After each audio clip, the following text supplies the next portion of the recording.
శబరిమలపైన అయ్యప్ప కోరినట్టుగా ఆలయ నిర్మాణాన్ని అతి వేగంగా జరిపించాడు రాజశేఖర మహారాజు.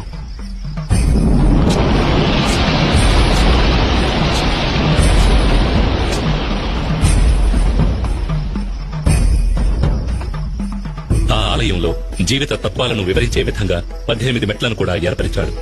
ఈ 18 పవిత్రమైన మెట్లు 18 కొండలకు, 18 మంది దేవతలకు, 18 తత్వాలకు ఆనవాలుగా ఉన్నాయి. 18 కొండలైన ఇంటిపారమల, కాళేకట్టిమల, పుదుచ్చేరిమల, కరిమల, తలైపారామల, దేవరమల, శ్రీపాదమల, మైలాడుమల, మాతంగమల, కాల్కిమల, చిట్రంబలమల, సుందరమల, నాగాంబలమల, గౌండమల, నిలకల్మల, నీలిమల, పొన్నాంబలమల, శబరిమల వంటి కొండలను 18 మంది దేవతలైన వినాయకుడు, శివుడు, పార్వతి, కుమారస్వామి, బ్రహ్మ, విష్ణు, రంగనాథుడు, కాళీ, యముడు, సూర్యుడు, చంద్రుడు, కుజుడు, బుధుడు, బృహస్పతి, శుక్రుడు, శనీశ్వరుడు, రాహువు, కేతువు అనే దేవతలను 18 తత్వాలైన చూడడం, వినడం, సువాసన, రుచి, స్పర్శ, కామం, దురాశ, క్రోధం, లోభం, మోహం, మదం, మాత్సర్యం, డాంబికం, సాత్వికం, రాజసం, తామసం, విద్య, అవిద్య వంటి గుణాలను తెలియజెప్పే విధంగా స్వామి తత్వాధీనుడై ఉన్నాడని తెలియజెప్పడమే ఈ 18 మెట్ల ఉద్దేశం.